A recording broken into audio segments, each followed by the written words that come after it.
Hello, my name is Jackie from the Plano Public Library.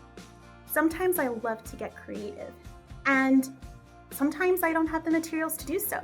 So how can you do that? Today I'm going to show you how to make homemade watercolor paints from the ingredients all found in your kitchen pantry. This project is quite simple, and it is a fantastic project that can involve your whole family. So let's get started.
So while you're making your watercolors, did you notice a little something?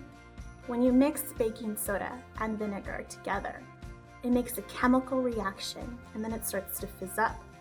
Then, when you add your corn syrup and cornstarch, it becomes dissolved. Your mixture altogether becomes very thick. That substance is called a non-Newtonian substance.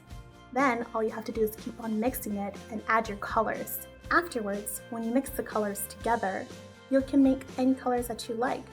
What happens when you mix two colors together? Like green and yellow becomes lime green.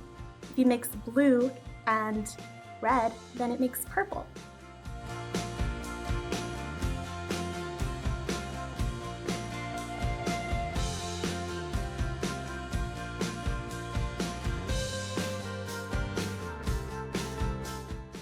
Art engages your child's senses in an open-ended play and develops cognitive, social, and emotional skills. Engage with your child by asking different questions and making astute observations.